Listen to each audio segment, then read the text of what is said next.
This is a production of Cornell University.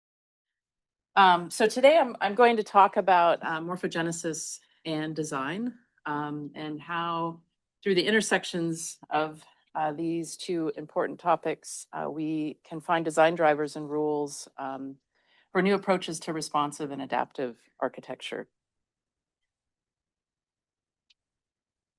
So we look at morphogenesis with an interest in studying how context and mechanics specify changes in form and structure, and looking at the formation of form as a set of processes that we can bring back into our design trajectories. And by understanding particular cell behaviors and specifically cell tissue architecture, we can bring that back into architectural scenarios, especially in the analog. And so I'll be talking about some of the examples where we have brought biological principles, rules, design drivers into whole garment digital knitting, as well as other material systems, and how we work across scales in doing that. So we work in three modes: learning from nature, and I'll talk about that first in my lecture today, mimicking nature, and collaborating directly with nature, which is more recent work. So literally working with living materials and programming materials to respond and adapt to our own spaces. And over the last 20 plus years, which I can't believe it's been that long, these five trajectories have framed my core research with colleagues such as Adrian and others here at Cornell and beyond, including morphogenesis, digital ceramics, structural color, responsive textiles, and folding materials. And to start, I'll begin with the first domain. So learning from nature, extracting ecological design models to bring back into architecture and our built environment.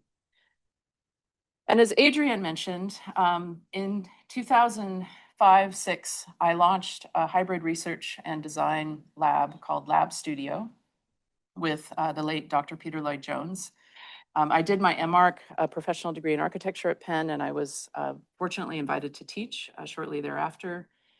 And this was a course that we co-taught called Nonlinear Systems Biology and Design. And we taught that for 4 years. It was very popular, brought together architects, students and faculty in the history of the sciences and technology, students from the med school and beyond. And also, as Adrian touched upon, before we did anything together, Peter and I took a full year to just figure out how to talk to each other. And while that seemed like a really big investment of time then, looking back, that was massively important because we quickly learned that while we shared many like terms, we had very different definitions for those terms. And so Peter would join my studio reviews. I would join his weekly lab meetings. Peter was completely freaked out by the culture of what we call their critique. He thought we were horribly mean to our students, putting them in front of juries and communicating their design arguments through their drawings and models and so on. And I also, in turn, had to let a lot of information sort of wash over me so that I could focus in on how my disciplinary core, as a maker, as a former artist, and as an architectural designer, could contribute to the science. And so we started this course. We also started some core research together. And this really framed the foundation for what I'm continuing to do now with my colleagues here and other institutions. And so one of the seminal references for the early part of the work is the extracellular matrix, which is a biological extracellular matrix network.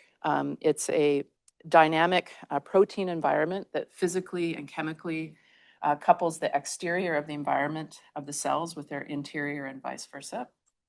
And the movies you can see here, these are smooth muscle cells, human smooth muscle cells. We were looking at motility, how cells move in their environments. And these are endothelial cells, and we were looking at networking behavior and morphogenesis within these networks. And importantly, the thing that we were focusing on was this notion of a dynamic reciprocity, because here half the secret to life resides outside of the cell. As all of you know, you have DNA or code, but that DNA is acted upon by external events.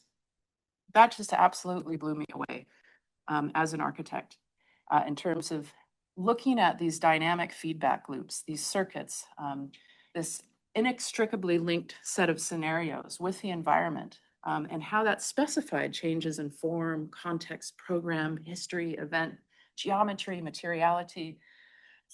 Just absolutely was inspiring and also very grounding in terms of bringing these ecological thinking models and learning from nature back into architecture. And in Peter's core research, he was studying various diseases and pathologies, breast cancer, pulmonary hypertension, and other lung pathologies. And they had demonstrated in vivo that by adjusting the architecture of the ECM, they could alter a multicellular structure that was undergoing tumorigenesis back into a healthy scenario, or at least on the road towards a healthy scenario. And again, you don't focus on the cell, you look at its environment, which is how we need to think as architects in the context of sustainability and the fact that the built environment contributes to 41% of CO2 emissions globally. That's a big problem. So we started out by visualizing and spatially modeling data, which is what we still do today. And I'm going to talk about some of the work that I'm doing with Adrienne and her group in our current NSF grant. And again, I was completely humbled by the fact that we actually had some expertise to bring to the science. And so we literally would take confocal Z-stacks of these multicellular structures. We had the hurdle of the fact that it was all raster-based data, right? No vector information. And we would work with parameters like pixel brightness, RGB values, and we would then bring that into our parametric model space. My expertise is in generative design, and I'll unpack that and emerging technologies in architecture. And so we were able to spatially look at these models, which was super useful to Peter and his group in looking at their data in new ways. Importantly, we also brought those visualizations and spatial models into material systems. This was an early project called Branching Morphogenesis, where we literally worked with an extremely accessible off-the-shelf material, a cable zip tie. Everybody knows what a zip tie is, right? So it's an accessible object. There are 3 different sizes. And we materialized these data sets at the scale of a room. So some of the things that we were interested in is, how might projecting into the data allow for the scientists to think about new strategies and ways of interpreting data? So we developed prototypes, and I'll talk about a few more in a moment. And Branching Morphogenesis ended up winning the International Visualization Prize in 2009 and was featured on the cover of Science, which for some of the naysayers at the time, who were friends and colleagues, they're like, Jenny, why are you spending all this time with biologists? And I thought it was really obvious. They suddenly were like, oh, wow, this is important. You got an NSF grant and you're on the cover of Science. It's like, okay, we're doing something right. So in new work, to touch upon what Adrienne mentioned, we're focusing on how emergent systems dynamics generate adaptable, robust, and resilient forms. And a driving question for this work is, how do initially varying cellular compositions become refined during morphogenesis into tightly ordered, adaptable, and resilient functional forms? And so what we hypothesized is that there are certain rules or design drivers that cut across these disparate biological systems that demonstrate the role of mechanics and environment in contributing to changes in morphogenesis and growth over time. So we're looking at the Arabidopsis plant with Adrienne's work. We're looking at the human brain with Dave Odie's work at the University of Minnesota. We're looking at developmental biology with Marceline's work at Tuskegee. And we're also looking at the heart here with Jonathan Butcher's lab and his group at Cornell. And we started with modeling these data and have been the kind of bridging group working across these different teams. And some of the hurdles that we faced is that the data is at different scales. In Jonathan's group, they take slices of these chicken hearts, but they only take one, so we can't see how one slice connects to to another slice over time. They might be different specimens. And with Adrian's group, we actually were able to form some immediate bridges that were able to, let us hit the ground running. And I'll come back to that in just a moment. So as an initial step, we have been comparing cell division patterns and surface deformation in both what are called wild type and DERMI1 mutant samples. So a wild type sample and those data sets, and a mutant set of samples in terms of how their DNA has been altered and how that contributes to an understanding of robustness. And we found success in observing the emergence of robust forms during sepal growth, relating to things like cell proliferation, clustering, spreading, tissue curvature. And we're taking these insights and now at this point in the project, starting to develop some material analogs to explore that architecturally and at scale. And when I say at the scale of the human body and the scale of the built environment. And the really cool thing with Adrian's group and her pioneering work looking at morphogenesis in the Arabidopsis plant is they have been working with computational biologists and as a specific piece of software, morphographics, which I'm sure may be familiar to many of you. But that was my immediate go-to. I was like, wait a minute, oh my goodness, you have vector information, you have point data, this is gold. And so we were able to export into Excel these data, quantitative data from Morphographics, and to form a bridge with our scripting platform called Grasshopper, which is a more intuitive coding environment. It's a visual graphic parametric interface, as well as working with other coding programs and writing our own scripts and algorithms. So we could start to look at the cell tissue architecture in different ways, and eventually bringing that into fabrication strategies, as you can see in this image here.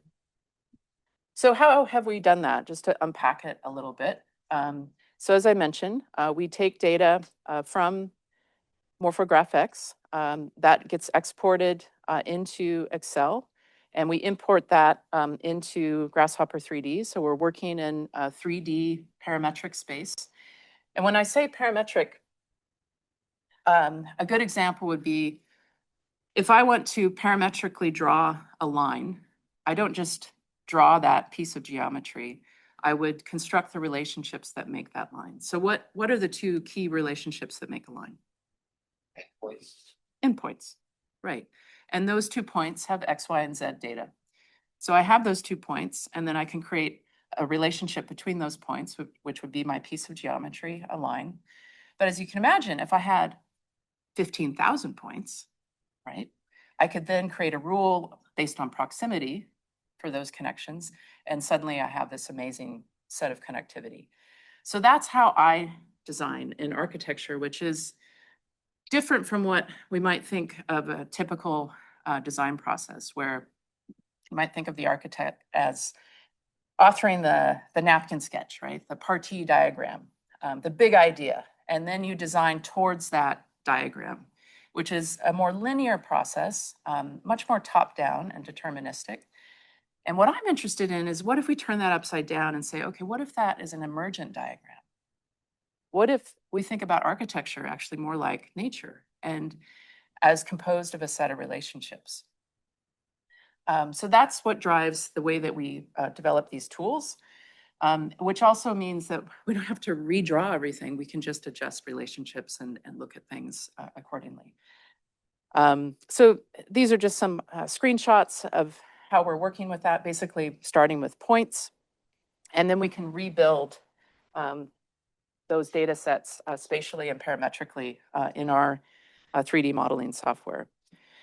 So we can start to look at cell centroids, right? And begin to extract a set of kind of principles from that.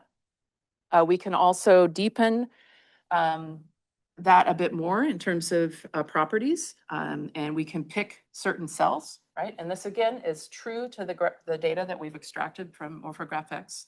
It's not abstracted, but just modeled differently. So we can look at area, we can look at the border area of a single cell, we can look at interior area, we can look at how cells are elongating, or how they're changing growth over time, which was something that we really started to focus on. So I think the first part of the project was kind of wrapping our heads around, like, okay, how do we work together? How do we create this bridge? We were super excited about the successes from that. And then we wanted to begin to really deepen our explorations into morphogenesis. So what are the directions that these parent cells and daughter cells are taking over time? And how might we start to track that? And that presented some interesting hurdles too, because as these cells divide over time, we had a difficult time tracking the relationships between a parent cell and the daughter cells. And so we had to work with some graph geometry. Again, not abstracting the data, just looking at it a little bit differently, so that we could, move from t equals 1, right, where we can see this area here. We keep that area, but then we understand that this parent cell is related to these daughter cells, and so on. So these graph algorithms were actually quite useful. So you can see in this diagram, moving through time, t equals 1, and over the different timestamps.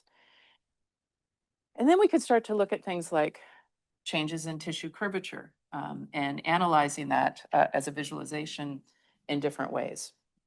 And one of the things that we observed is that saddle cells tend to appear elongated, while primordial and meristem cells appear to expand in multiple directions.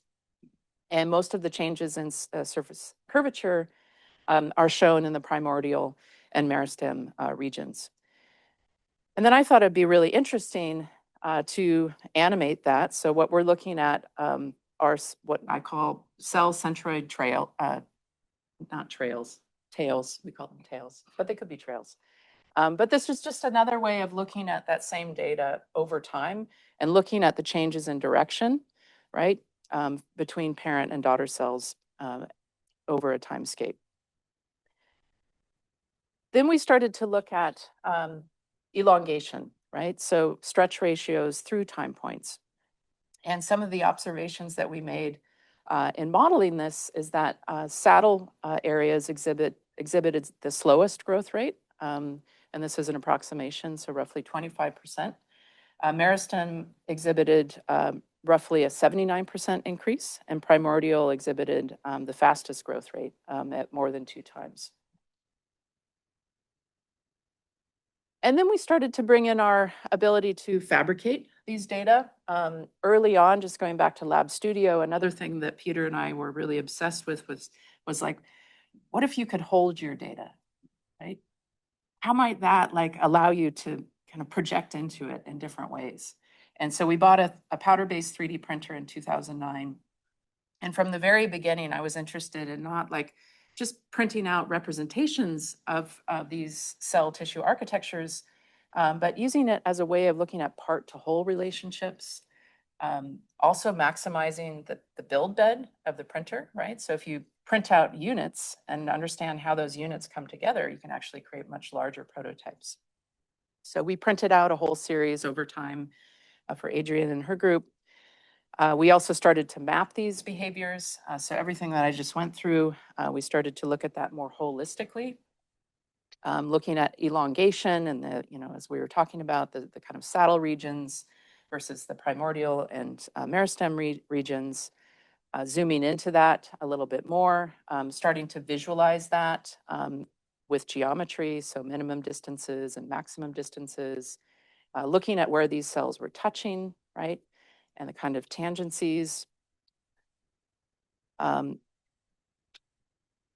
Again, same set of diagrams, just zooming in a little bit more with connections along both major and minor axes. And then taking this again to 3D printing, but this time in the spirit of looking at surface design and transferring our observations and rules. Here, we're not just working with a typical FDM printer. We create a lot of our own fabrication tools because usually the off-the-shelf machines can't really do the stuff we want to do. And so what you see here is a piece of spandex, so it stretches uniformly in all directions. It was tensioned into a frame. We hacked 2 FDM printers, so a typical printer that is, printing in X, Y, and Z axes. Put those onto what's called a CNC bed. So a CNC can allow you to mill in 3, coordinate spaces. But we took off the mill and put on our little FDM. So then we could print in much larger swaths. And what we observed is that in the wild type, the surface and cell type of the meristem tends to be much more uniform, leading to a similar deformation in the textile. So these are the 3D printed units. And the swatches in this case, and each swatch then developed into this larger whole, exhibited a uniform behavior with a homogeneous ripple. However, in the mutant types, the surface and cell type of the saddle and primordial regions tended to have polarizing traits. And you can see here, just kind of zooming in. So some of the key takeaways, and right now in the project, we're continuing to push this further. We're now working with knitting as a material ground, and I'll come to some of the projects that we've done previously in that regard, and really starting to scale up these design drivers. And again, on the architectural side, we could model and visualize data for the entire grant, but we're also really invested in taking what we're observing back into architecture for new approaches to fabrication, responsive structures, and rethinking our approaches to sustainability. Because one of the driving questions in all of my work is, how might buildings and their integrated material systems behave more like organisms do, responding and adapting to their local context. So going all the way back to that foundation of this notion of a dynamic reciprocity between environment and form. So some of the takeaways already include heterogeneity at the mesoscale helps achieve robustness at the larger scale. Robustness is an emergent property. Morphogenesis is inherently mechanical. And obviously tissues are active materials, right? So how do we take some of that, back into an architectural scenario? And I will mention, we also did with Ivania and Adrian's group, some early studies with folding, which were super interesting. I didn't include those here. We're currently working on a paper on this. And what we discovered is that in the wild type models, the folding along the division lines created a very predictable one-directional movement, while the mutant had much more sort of erratic behaviors in that folding. So again, here we're working with 3D printing in fabric, and we pre-tensioned it. And when we untension that, we suddenly observe how these cells are also pre-stressing locally. Whereas with the folding, it's a different material ground where we can see how that data is reflected and exhibiting these changes between the 2 different types of data sets. So over the years, this, for me, has also led to a deeper understanding of cellular surface design and obviously morphology, which has translated to what I call a biosynthetic design philosophy.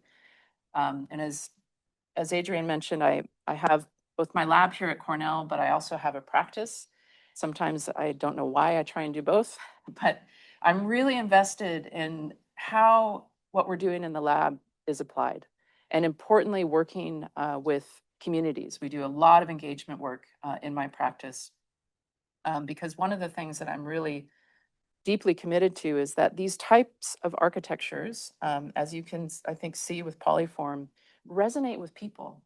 There's something about the non-standard conditions, the formal properties, the fact that they respond and adapt, that we have a really amazing kind of response to. You might call that biophilia. But I think there's more that we can do in our built environment that brings together performance and sustainability, but also aesthetics and beauty. And I thought I'd play this video, which is, I'm not going to talk about Helioskin, but it's another project that Adrian and I have been working on, which is essentially a bio-inspired mechanically tracking solar collection skin, which was part of the Convergence Accelerator. Sadly, we didn't get phase 2. Our proposal was vetted during a really uncertain time when a lot of people didn't hear back about certain grants. And the word solar was in the title. I don't know. We'll never know. But we have a lot of interest from folks on this project, but it really builds on a lot of the core concepts that I just talked about.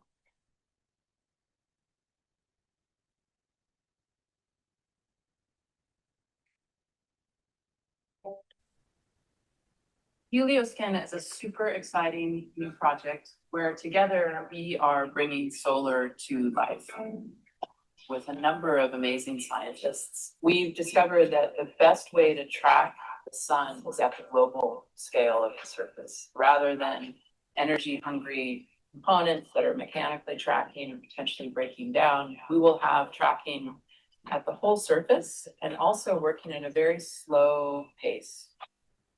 Tracking the light is really efficient. We know that it benefits sunflowers. So we want to capture that for solar cells. In Helioskin, we have a morphing skin that can do some light tracking to get that increased efficiency. At that point, we'd be able to manufacture kilometers of photovoltaic and materials that are integrated on the same sheet, take those sheets and just wrap them around any object, up to things like maybe a skyscraper. At the moment, solar panels are being implemented in homes, but people shy away from them.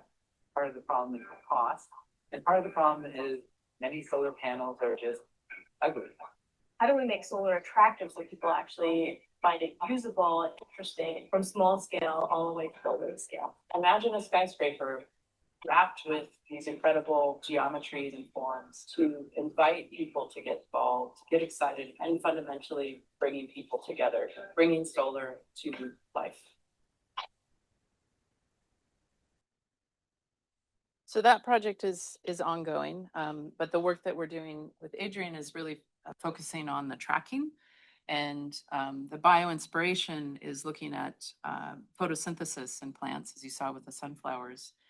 And it's been demonstrated that plants that track the sun have a photosynthetic advantage. And so we think that's a pretty cool way to think about tracking at the scale of Helioskin.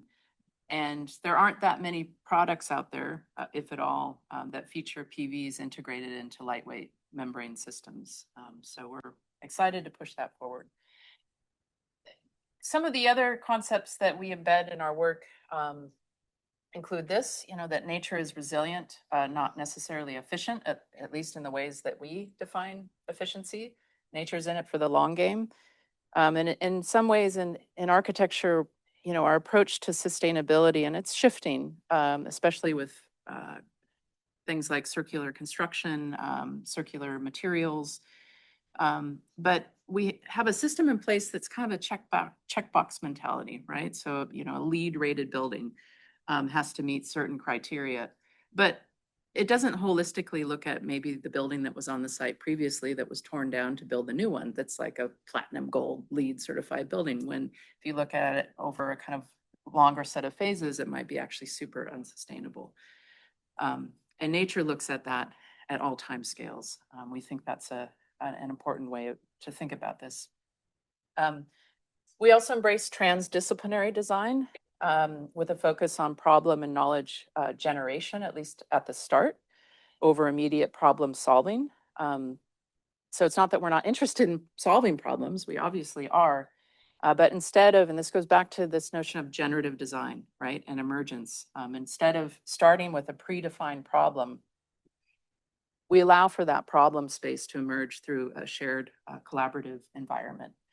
And then we solve those problems.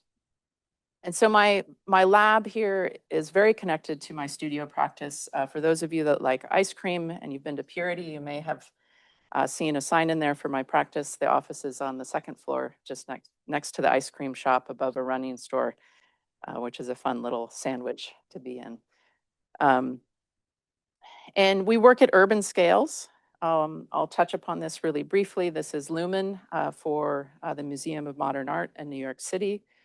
And we obviously do a lot of tinkering and sort of misuse of digital fabrication machines that are frequently found in alternate industries, the automotive industry.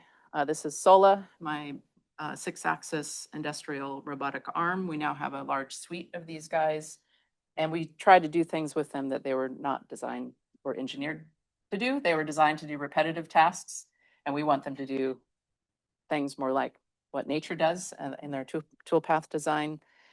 We think about constructing with drones, where suddenly you're released from the constraints of a 6-axis toolpath to one where it can be dynamic and directly driven by data. This is Beacon for Jefferson University in Philadelphia. And then lastly, again, always coming back to the built environment and humans and other species, and thinking about how these projects can facilitate embedded expressions in the built environment and to foster moments of wonder, of gathering, of inspiring, new questions or approaches to one's own work.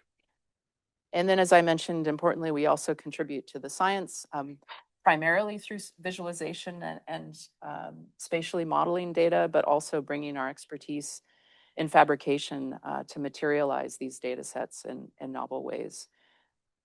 And over the years, this has been formalized into essentially 3 modes of working. I've talked about the tools that we develop to model behavior. We take some of those successful tools into prototyping. So the example of the 3D printed textile is an example of one of those prototypes. And that's where we have to kind of rub up against scale, right? Suddenly we're not working with cellular tissue data, we're working with 3D printing and robots and the constraints of making. And that also forces us to think through how we translate these relationships. And then some of those successful prototypes are brought into the realm of building and the built environment. So it's a purposefully slow process to work in a rigorous fashion and importantly to work collaboratively with all of the partners that are part of projects. I'm gonna, let's see, how much more time do I have? Like 10 more minutes. 10 minutes? Okay, That's total time. total time. If you want questions, maybe a little less. Yeah, okay. All right. I think I'm going to jump through this. This will be just a drive-by of some early work, looking at structural color. And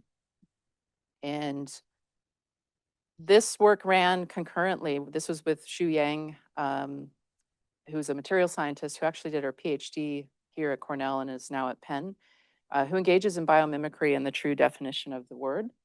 And we developed eSkin, which was our first successful NSF grant that we secured in 2010. And much of this ran concurrently with the development of Polyform, which I'll just highlight really briefly, which was a really serendipitous thing in that we were able to kind of test and apply learnings from the fundamental research with eSkin.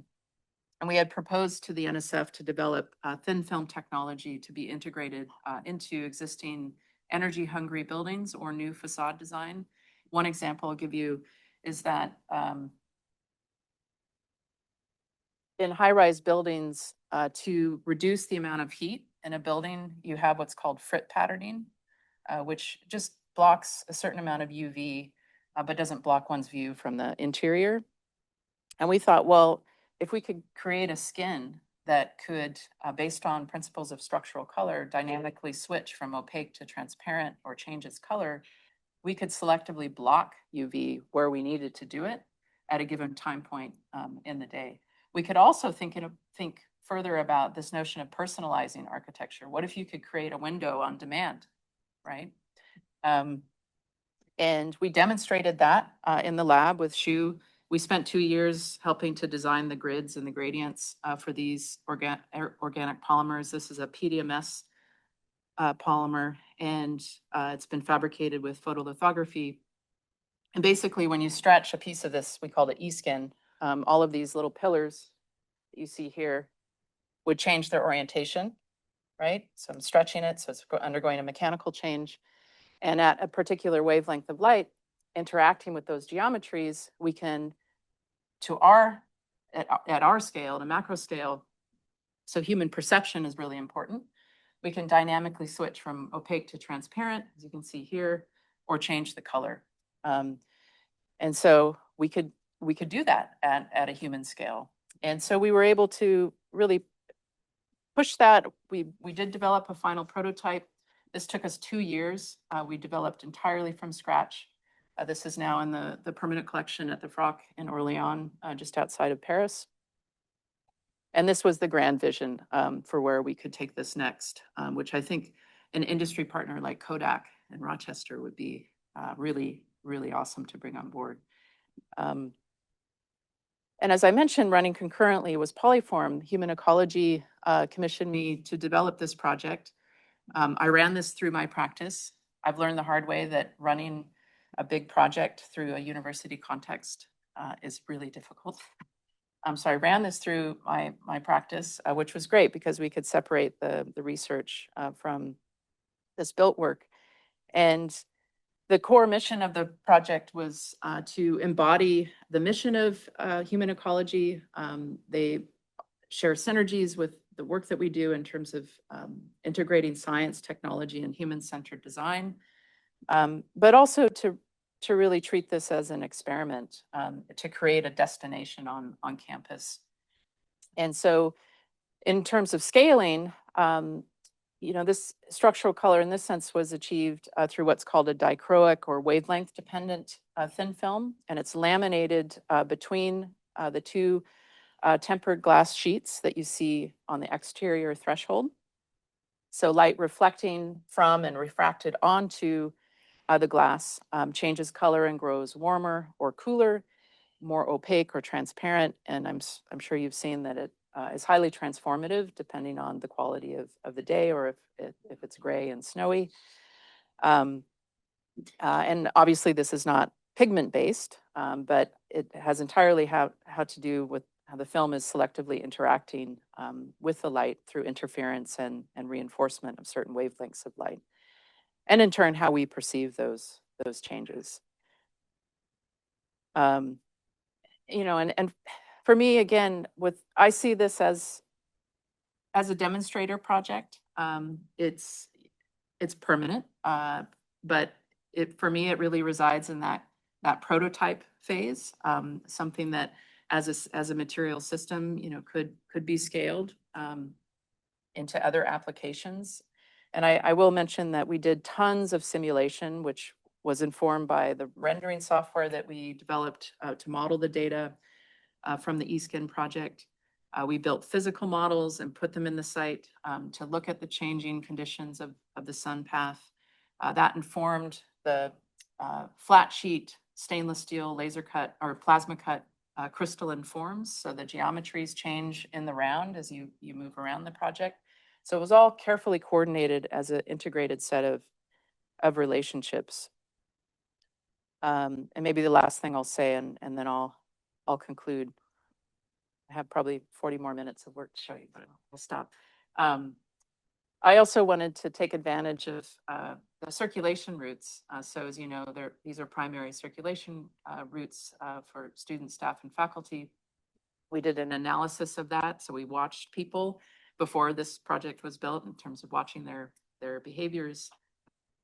And I really wanted, you know, there to be a moment that operated as a threshold where you would kind of leave the Cartesian rectilinear world of our built environment that we're familiar with to one that becomes much more fractured and organic, casting light, shadow, and our own reflections as a kind of choreography of interrelated conditions.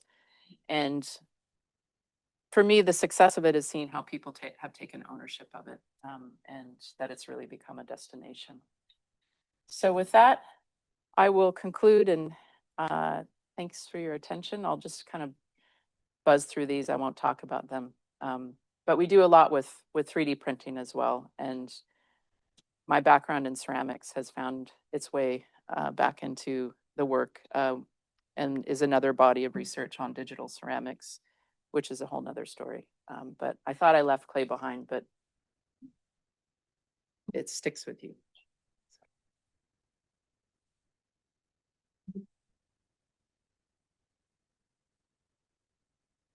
Thanks, Jenny, for that fascinating talk. Questions? Yeah. Randy. For somebody that's interested in both mechanics and optics, this is a great stuff. It works great. I want to ask you, if you were to design a biological sciences building at a university, would you take a top-down approach, or what you said, robustness was emergent? Would you take a bottom-up? Yeah, oh, that's such an awesome question. Well, first of all, I'd put the design tech program in the same building with the biological sciences. I'd somehow bring those worlds together. So I think the answer is it will always be hybrid. You know, with the with ELMI, with Engineered Living Materials Institute, there's just such amazing work happening in this space, you know, with programmable materials and living materials that can biochemically change with their local environments.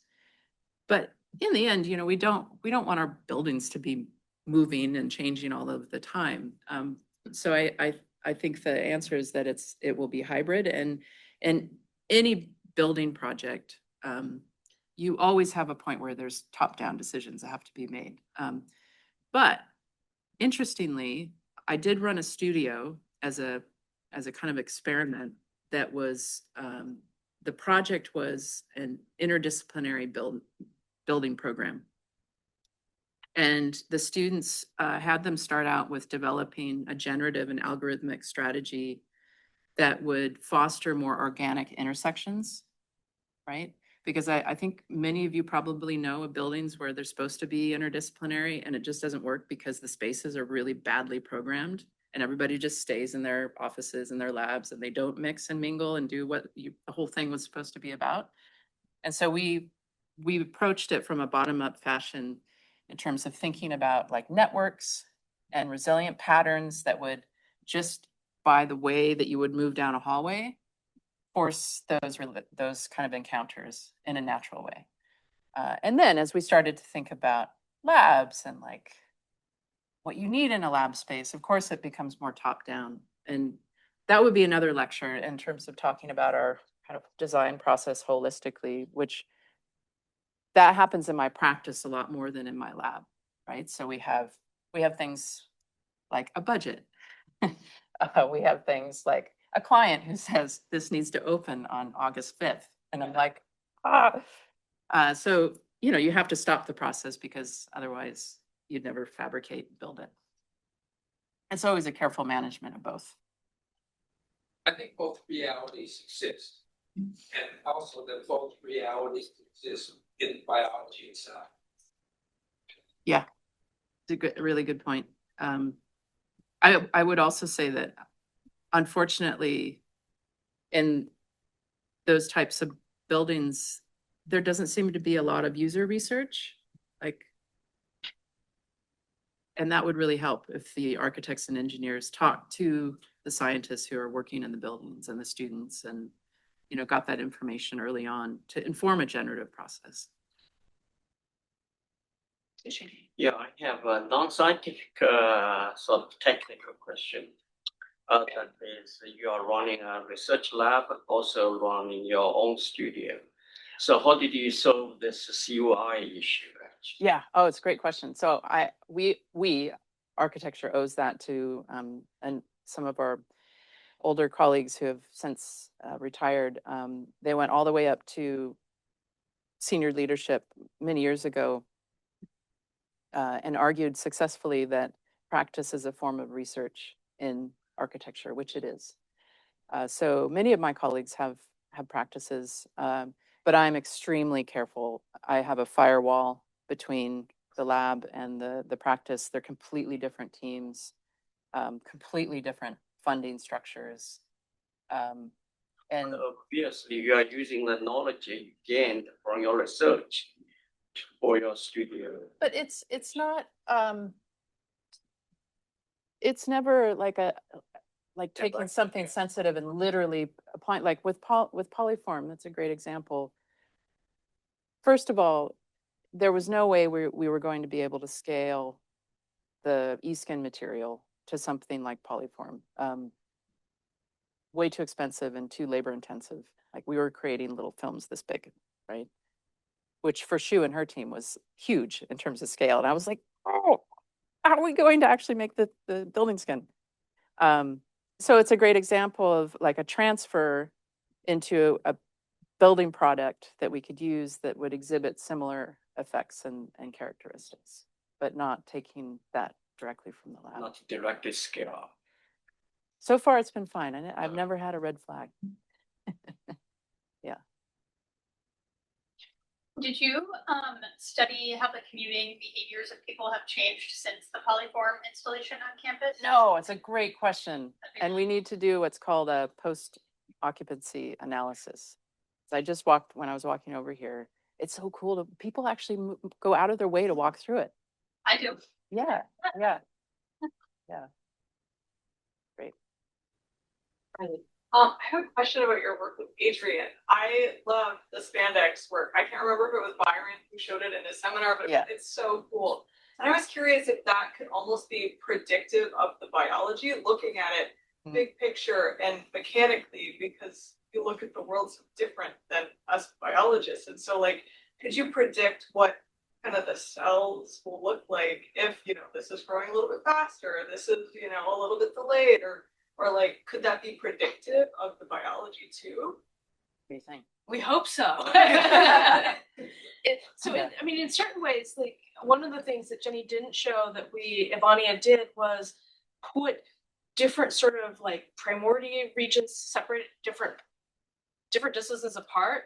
And the more wild type one bulges better than the more dreamy one, mutant one. Yeah. So I think that's a super cool result and that I could not have gotten to without that. I'll tell you the other thing that just blew our minds. Jenny mentioned it very briefly. Like we've been looking at these growing dreamy one versus wild type, you know, months, probably years. And we never noticed this division pattern. And Ivania and Jenny picked it out like instantly. They're like, the wild type divides in a row, dreamy one doesn't. I'm like, what? we never saw that. So it was just amazing. I was just looking at it differently. Yeah.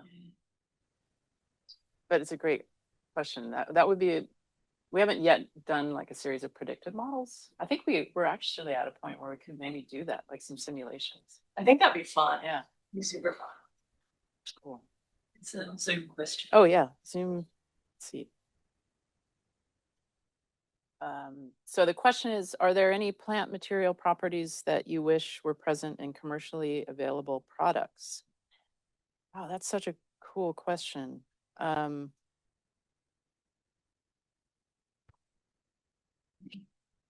Well, I mean, I think the answer is actually very much integrated with this project that we're working on. The dream is that, well, we've demonstrated that in wild type, they optimize for these dome shapes, right? And on my end, the dream, which I don't think we're too far off, is to have a set of design drivers similar to your question, where we know enough about what's happening at the kind of local cell level that we can deploy that to achieve predicted global surface architecture.